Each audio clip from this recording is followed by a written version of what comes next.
He's a rational investor, dividend digester. Saves some of his paycheck just like all his ancestors. Him looking for high yields, that's never the case. He's seeking 6% return. Slow and steady wins the race. We pay our debts in our currency that might be unfurled if it's no longer the reserve currency of the world. Confidence in the dollar is permanent. Just ask any scholar. People are exchanging their dollars for dog money. Dog money? Dog money. Dog money. We trading it in for dog money. Dog money. Dog money. Dog money. Dog money. I'm putting it all in dog money.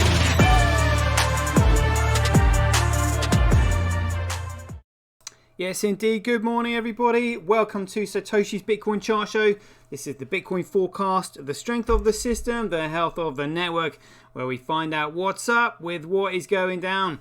Today's day is Thursday, the 1st of July 2021, and today's show is dedicated to my friend Tara, who might be listening to this, and every time she asks me about Bitcoin, she says, "Are you still peddling that shit?" Well, Tara, yes I am. And here we go. Let's get into these figures so I can show you all about it. Right, so moving from left to right, this is CoinDance. First of all, we've got CoolCoin, which is BTC. We've got Bcrash, Bitcoin, BSV, which is the original protocol, which makes it the true Bitcoin, the real Bitcoin, the genuine Bitcoin. And then we've got Amary's Elementary Cash on the end. It's like Fisher Price money. What an absolute joke that is. But to start with, let's move on to CoolCoin, and we'll let Peter McCormack just explain why we call it CoolCoin while we have this image up on display. That shows it nicely. Right then, Pete. Come on then, let's have it. Give us your explanation. Bitcoin is so different now from when Satoshi was here. Exactly. It's nothing like it. That's why we call it CoolCoin and not Bitcoin. It's a completely different project. Exactly. The chain of signatures has been segregated. They were segregated by Blockstream on the 24th of August 2017, which brought the network under their control, which changed Bitcoin from a commodity to a security and crashed its fundamental value to zero. They also implemented replace by fee, child pays for parent, and then second layer solutions like the Lightning Network, which effectively starve the miners, which means the network is going to collapse. It's an absolute pile of poo. It doesn't matter who Satoshi is anymore. Yeah, not to you it doesn't, because a CoolCoin is nothing like Bitcoin. Even if Satoshi came back, I don't think he would just be immediately welcomed as having this God-given right to decide what happens with Bitcoin. I think he would have to earn his right back into the project. Which he would never want to do because the project is nothing like Bitcoin. Bitcoin is a peer-to-peer electronic cash system. Cash is money. Money has to be a commodity. A commodity cannot be centralized. If it's centralized, it becomes a security, just like CoolCoin BTC. And if he did get into the project, he would be driven out with pitchforks, just like Gavin Andresen was, because Blockstream do not want BTC to succeed. Bitcoin is built based on consensus now. What, like it wasn't before? Did you even read the white paper, Pete? Let's have that one more time. The project Bitcoin is built based on consensus now. Are you sure about that, Pete? Because it didn't sound like it to me. So as you can see, the protocol on this picture here started at the Genesis block and it continued right the way through to, and it's still going today. Has it changed? No. Has the ticker symbol changed? Yes. As the protocol has been changed and people have tried to socially engineer control of the ticker, effectively trying to control Bitcoin, they've changed the protocol, but they've stolen the ticker without telling people. It's outrageous. So that's why it's gone from BTC to BCH to BSV in a nutshell. Here we go. So let's start with Bcrash here. So Roger, tell us what you're planning to do with your project. And we're going to really spread Bitcoin Crash across the entire country here in Antigua. Yeah, good luck with that, Roger, you buffoon. And what do you say to all those multinational corporations who say they need a regulatory compliant monetary system in order to conduct global trade and international commerce, and which basically would give Bitcoin a market cap of billions if not trillions of dollars on an annual basis? The ones that say that the blockchains all need to be legally compliant about everything all the time, just go use your Visa card. Yeah, like that's going to work. And here we have Bitcoin. So let's just simply have a word with the creator of Bitcoin, which is a CSW, aka Satoshi Nakamoto. So, Craig, can you tell us your expectations of, well, first of all, your reason for designing it, maybe, and then your expectations of Bitcoin, in terms of its price, which is going to represent its value, which represents its utility. What is it you want from that? I want Bitcoin not to go up to 10,000 or 100,000. I want it to be worth millions per Bitcoin. Nice, mate. I mean, when you strip it down to it, is obviously price is a reflection of value, and price is a result of all the effort that's gone in before that. Is that it? That's it. And that's what we spend money for. Very simple. There we go. Nice one. So we got hash rate. So Taro, if you're listening, hash rate is the amount of computing power that somebody is willing to contribute towards the system in return for the opportunity cost of receiving Bitcoin. So it's effectively an investment. So the more hash rate, effectively the more credibility the network has. The reason this network only has 0.64% of the hash rate at the moment is because none of these people understand the protocol, or they don't understand what Bitcoin is fundamentally. But that will change, because Bitcoin SV is the only protocol with any fundamental value. Because once the protocol is changed, it turns into a security, which means it has no value as money. Bitcoin can only be a commodity one way, and that way is Bitcoin.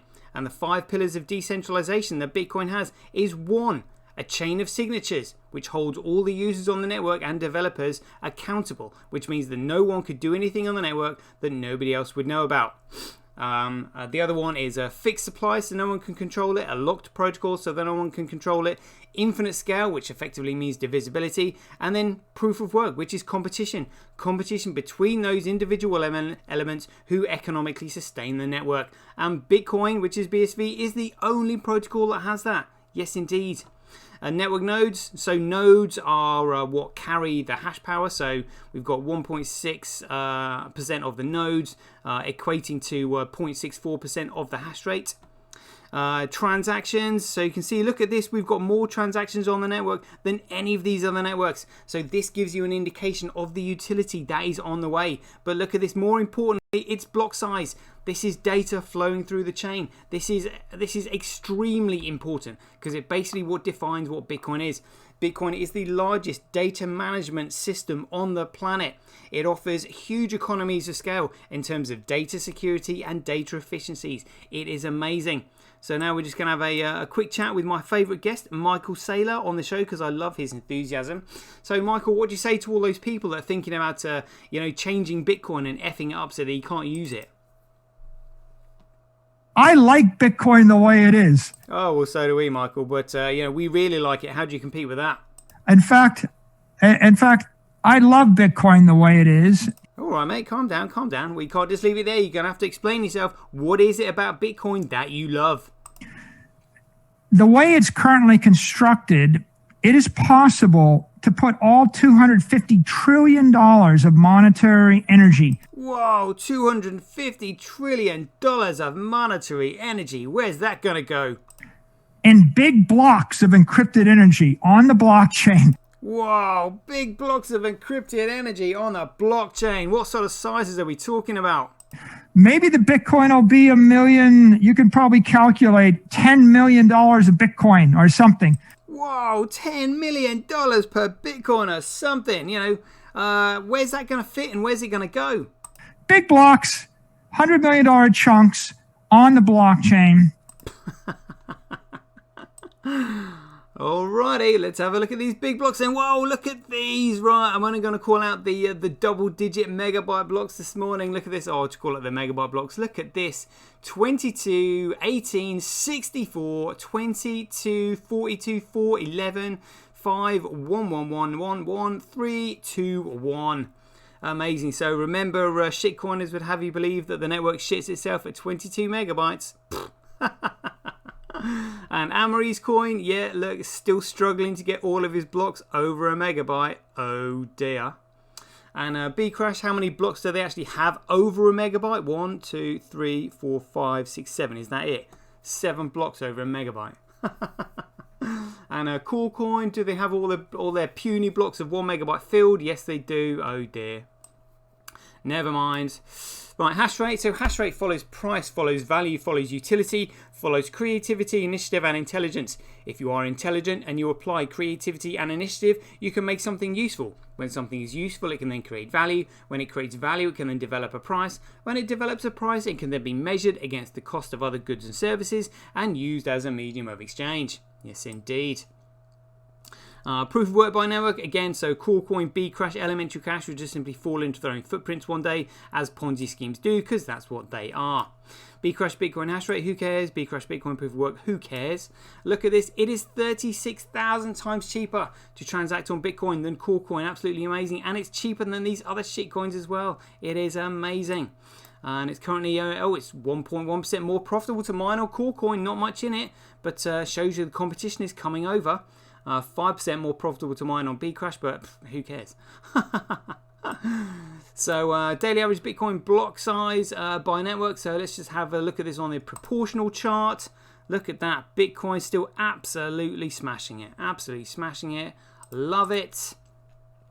Daily Bitcoin transactions by network. Bitcoin winning. Daily transactions per block by network. Bitcoin winning.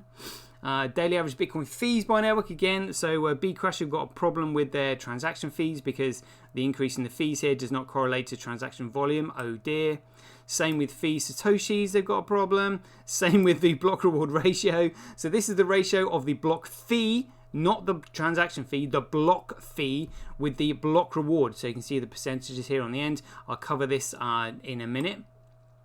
Look at this daily accumulated Bitcoin blockchain growth by network. So this is the size of the chain. So the original Bitcoin protocol obviously started in yellow, then it went green, and then it went red. This is the original protocol. Look at that, almost going parabolic. Beautiful. And let's have a look at this on the chart here. What have we got? So Bitcoin is now, look at that, 397 gigabytes in comparison to Coolcoin that's just got 358. So let's just have a word with CSW, the creator of Bitcoin, telling us what we can expect from Bitcoin in the future. We've tested up to 380 gigabyte blocks. That's effectively the entire chain in one block. Amazing. We've tested 1 million transactions a second. Nice, that'll do. And transaction sizes up to 20 megabytes. Beautiful. And the rest of it? Like scripts. On top of that, we can scale each of those transactions 1,000 times, which effectively means about 1 billion transactions per second, which means we can then have all derivatives, all complex trades. That means high frequency trading. It means everything that happens globally. There we go. Listen to that. All derivatives. Derivatives are estimated to be between 800 trillion and $1 quadrillion. All going on the Bitcoin blockchain. So all derivatives, complex trades, high frequency trading. That is trading down to the nanosecond. Everything that happens globally, it is the new world. It is the world's first ever commercial internet. Everything will be on chain because everything has a value, even if it's just novelty value. When it comes to micropayments, that novelty value can now actually be assigned an economic value. Even if you send an email to somebody, it's energy that you're putting into it, so it might be worth a thousandth of a penny to you. It's still worth something, and you have sovereignty over that data when you're using the Bitcoin network. It is amazing, amazing. So let's just check out the actual block size growth here. Yeah, look at that. So we are now 41 gigabytes in front of the Coolcoin chain. Love it. Love it. Right, let's have a look at the politics then. Going into hash rate. Right, so this is global hash rate 7 days. Yeah, all right. Global hash rate 24 hours. So that should look similar to Coolcoin as they've got about 96% of the hash rate. Yeah, it looks similar. Bcrash, again, no fundamental value in this whatsoever, so this is a complete waste of time and energy. But this is Bitcoin, so this is the genuine protocol. So this is the only protocol with any fundamental value. And at the moment, you can see we've got Tau with 59% of the hash rate, Hathor 12.5. The whole point of this is to squeeze these shitcoin enterprises off the chain, because all they're trying to do is artificially suppress the price in order to crush it, because they don't understand what Bitcoin is. See, look, even Binance are trying to get in on the act now. Little do they know what is coming soon. That is Terranode. They will have to completely upgrade and change all of their software if they want any of the genuine Bitcoin. Yes, indeed they will. Good to see SV Pool on there. Via BTC, yeah, don't really want them, because they're a shitcoin enterprise. I mean, look, Via BTC, look at that. They've got 15% of the overall hash rate on CoreCoin. Absolutely massive mining entity they are. And Anri's coin, yeah, good luck with that, mate. Looks shocking. So let's have a look at the short positions that are artificially suppressing the price. Here we go. There we go. Look at this. So where do we start off at? 89%. And where are we now on the short position? 92%. What a joke. These shitcoiners have absolutely no clue what Bitcoin is. Hilarious. And let's have a look at the cool coin short positions on Bitfinex. There we go. Let's have a look at this. So we started off at 1.9, and where are we now? Oh, 5.3. Look at that. Look at that. Cracks are beginning to show. 5.3% short positions on the Mac Daddy, which is BTC. Oh dear, oh dear. Dear, oh dear. I would say a very small minority of people know what's coming. Yes, indeed. It's going to be pretty catastrophic, to be honest with you. But, here we go. So let's have a look at Bitcoin blocks live. Here we go. So Tara, if you are watching this, you can see the transaction count per second in the top right-hand corner. The vertical rectangular blocks moving across the top of the screen are the transactions being recognized by the nodes on the network. And once they are recognized by more than 50% of the nodes, they are then thrown into the memory pool, which is down here. Now, they are recognized by 50% of the nodes instantly, because the network is structured as a ultra small world mandala network. There it is. Look at that. So this basically, the way this is structured, it means that as the network increases, the density of the links goes to 0, making it ultra small world and highly sparse respectively. It also means that the network formulation can lead to an improved topology against malicious attacks, as other nodes just simply pick up where other nodes have been taken down. It is phenomenal.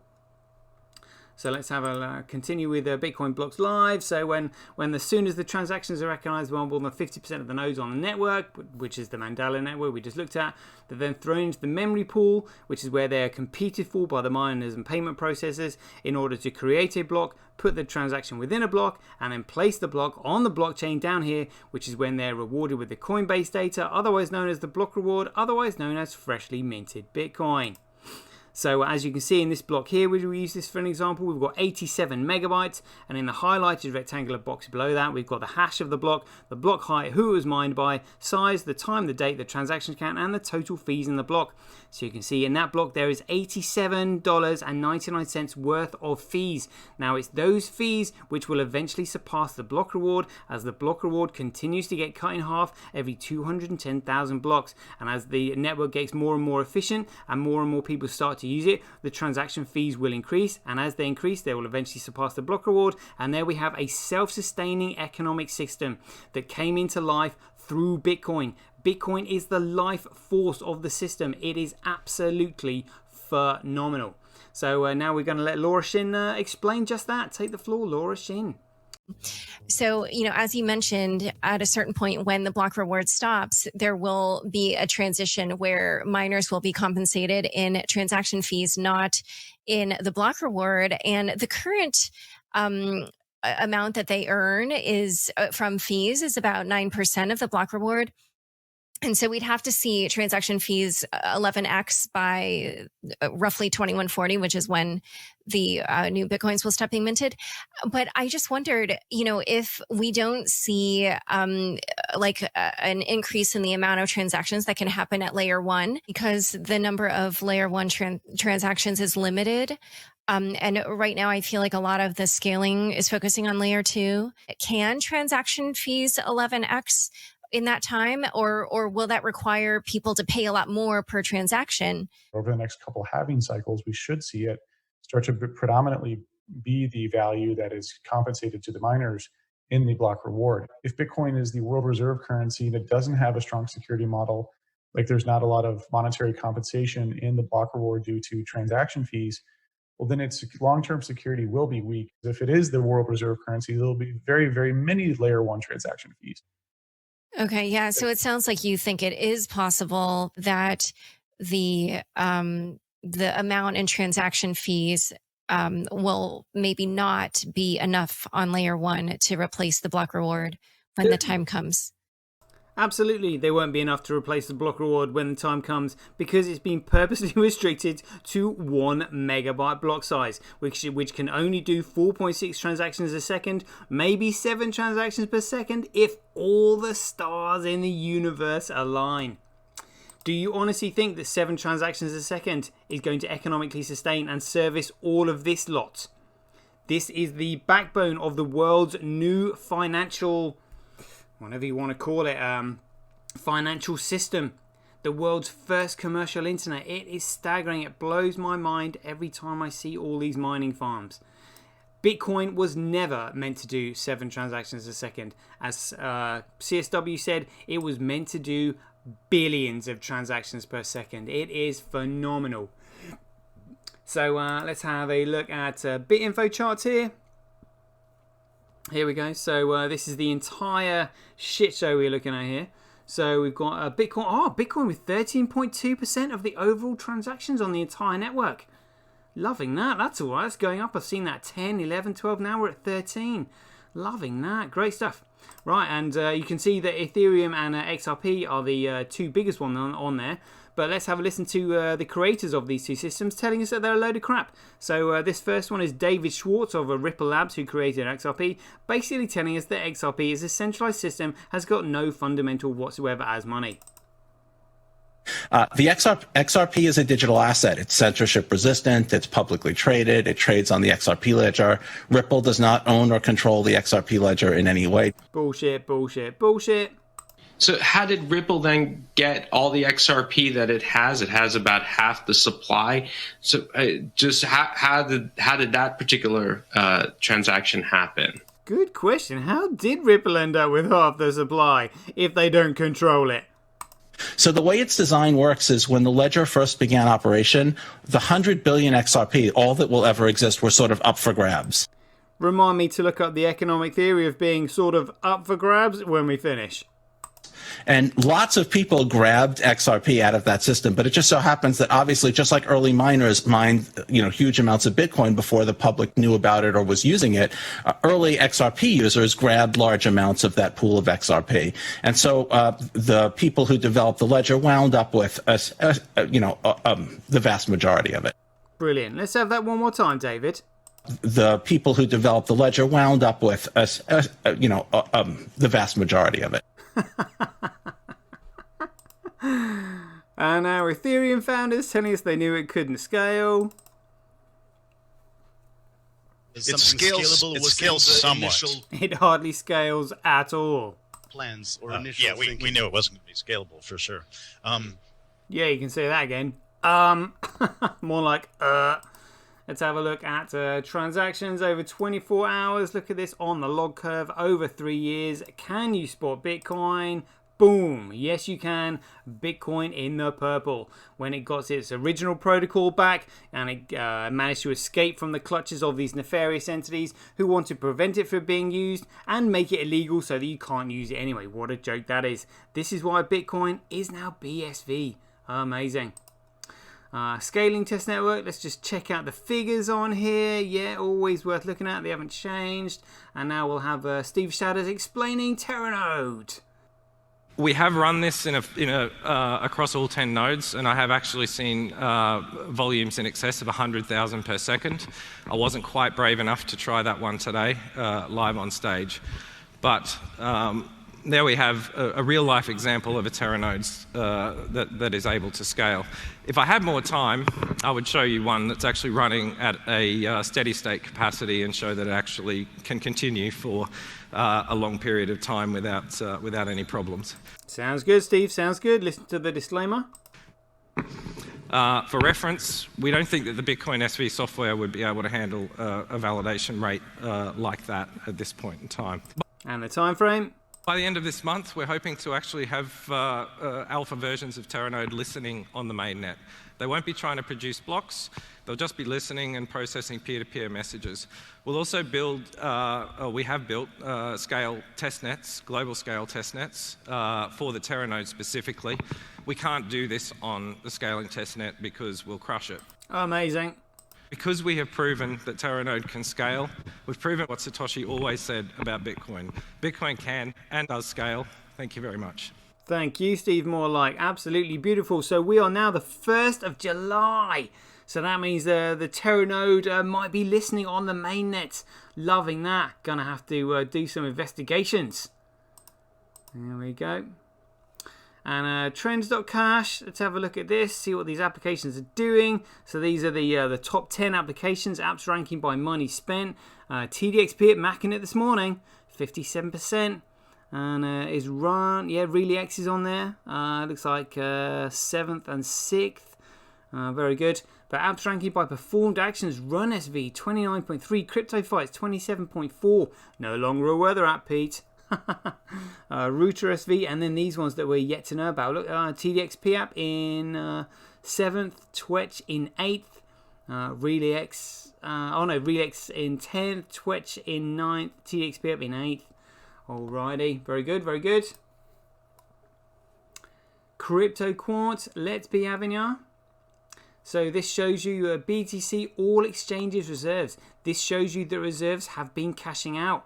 Now you would think that a huge downward pressure in all this selling as the reserves have been cashing out would collapse the price, but the reason the price hasn't collapsed is because the excessive amount of tether printing that has been going on to counteract the exchanges cashing out, because they know it's a load of crap. However, because tether has been printing and the supply has been squeezed, it's created a massive bubble, you know, and a spike in the price. It's really not looking good. Oh dear, oh dear. Let's have a look at what's on chain. Good question. What is on chain? Here we go. Estimated next block size 14.97. Memory pool usage 23 megabytes. Very good. Yep. Circulating supply 18,775,112 so far. Very good. Oh, transactions coming in. Very good. And Joho's meme pool, memory pool. So this is what a memory pool is meant to look like. Data comes in, then it gets cleared. Data comes in, then it gets cleared. Data comes in, then it gets cleared. What it's not meant to look like is a swimming pool. Like BTC. Oh dear, what a joke. What a joke that is. And we can see the effect that this clogging of the meme pool has had actually on TX Street. Here we go. Check this out. So look at this. The median transaction fee on CoreCoin is $4.12. So you'll have to add that to your cup of coffee next time you go for one. But let's just have a listen to Adam Back, who is the CEO of Blockstream, and his expectations of a payment network. So, you know, fee estimation in some cases is quite bad. You know, if you're paying a friend, you can probably afford to wait 4 hours and not pay a priority fee. Oh, shut up. Shut up. And let's look at Ethereum, a median transfer fee of 62 cents. What have you got to say about that, Vitalik? The internet of money should not cost 5 cents a transaction. It's kind of absurd. Really? Kind of absurd. So what's 62 cents? Care to explain yourself? No, didn't think so. And let's have a look at our own shit show. So this is the amount of US dollar being printed. What do we know about excessive money printing? Statistical analysis has found that every time an empire begins to near its own demise, you'll find that its currency will be debased. Oh dear, it's not looking good, is it? So knowing that Bitcoin is the only thing that can save us, how are we feeling about it today? CoinGecko feeling good, 68%. Oh, that's all right, you know, getting up there, needs to be upvoted a little bit. Let's have a look at BitPing. So this is the uptime network that measures the uptime of the other networks. Look at this money flow per hour, that's gone up. So it's a 72 cents. Monitoring all these other networks around the world, monitoring their uptime, because Bitcoin never goes down. Amazing, amazing. Let's have a look at the morning run. So we've got a trading volume of $7,714. What a joke. Stay away from this, people. Move fast and break stuff does not mean breaking the law, which all these illegal security offering tokens are. Oh dear. Apart from Bitcoin, which is at the top, but that's because it's the genuine Bitcoin. Let's have a look at the depth charts. Oh, what's this? $138. We've got 5.6 million asks versus 7.3 million bids. Price must be on the way up. All right, is it? Oh, upsy downsies, just starting on the way up. Loving that. Let's have a look at Bitfinex. So this is Bitcoin versus the US dollar. Check this out. So this is where, look at this, Bitfinex had their downtime. And remember, if their services were built on the Bitcoin network, there wouldn't be any downtime because they wouldn't need to shut off their services. It's built on the Bitcoin network, which is a network of servers, which means you no longer need your own. Bitcoin is a network of decentralized distributed miners.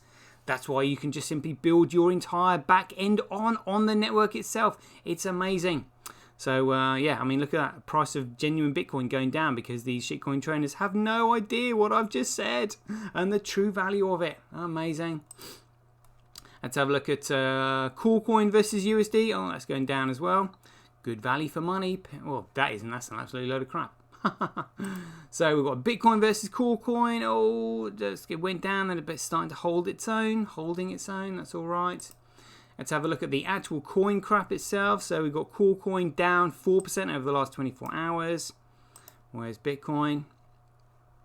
Down 5.7%. That's all right. Better value for money when you go in. I mean, look at all these coins. I mean, Shiba Inu. Are you kidding me? Aave Tron, which is pre-mined. Filecoin. What a joke. That was the biggest. That was the biggest ICO ever done, and it didn't even come to fruition like a few years ago. Now it's just back on there scamming people. What a joke that is. Theta, because Theta did so well. Again, somebody started Theta Fuel. Is that down? Look at Theta Fuel. Look at that. Absolutely hilarious. Pancake Swap, Uniswap, Polkadot. Like, what on earth is going on? And Dogecoin in 6th. This is the sort of level of mentality that we're dealing with, people. What an absolute joke. But what can you do but laugh? It is quite funny, really. Let's have a look at my YouTube stats then. So 581 subscribers, 32 in the last 28 days, moving in the right direction. Good stuff. Let's have a look at my Streamanity. 290 followers. Made $1.40 on yesterday's video. Thank you very much. Look, at only 7 people watched it, but I made $1.40. Try doing that on YouTube. And Twitch, check it out. I've earned $101 on Twitch so far. Try earning that on Twitter. Yeah, never gonna happen. Let's have a look at Twitch statistics. Here we go on Acorn Stacks. New signups over 24-hour period, 29. That's right, moving in the right direction. We've seen in excess of 3,000, remember? Oh, yes, indeed, we have. Let's have a look at Twitter and Ruthie's tweet. 965. Upvote that. We go 966. That should be well over thousands by now. I am Satoshi. Let's check his followers. 79,500. That should be well over 80,000. In fact, I think I've seen it as high as 90,000. That's Twitter taking his followers away. And a stablecoin printer. Here we go. And we're looking for a USDT. And remember, there hasn't been any USDT for a long time. What's this? Stable coins printed this month. Tether, zero stable coin in Tether this month. No, that's almost unheard of. Binance printed $1.1 billion for themselves. USDC printed $2.4 billion. And TrueUSD printed $377,000. $377 million. What a joke. Oh my god, a total of $4 billion was printed in absolute pieces of crap. Oh my goodness. Oh my goodness. That's worth a retweet. Right, there we go, people. So we are now up to date with the figures. Shout out to Arcade Rob, Keith Fellows, and Roller Rolls in the house. What's that? Never get tired of hearing the show every day, bro. First time live on the chat show. Greetings from Spain. Absolutely. Thank you very much for joining me. Right, yeah, so I hope you enjoyed the show. Enjoy the rest of your day. Catch you guys later. Get paid for posting your pics on Relica. Download the app now at www.getrelica.com. Get your tweet etched on Twitch, forever on the Bitcoin blockchain. Do it today at www.jointwitch.com. BuyBSV.live, the best place to buy Bitcoin SV online.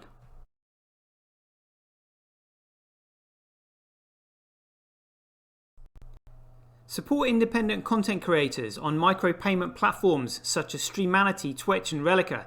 We should profit from our data, not the large corporations who track, monitor and sell it.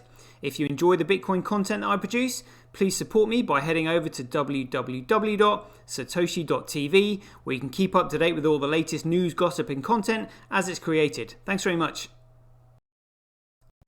To get started in Bitcoin, go to freebsv.com, where you can claim your free Bitcoin.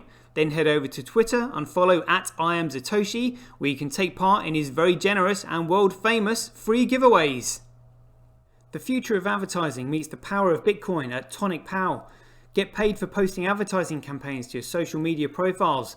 Go to www.tonicpowads.com.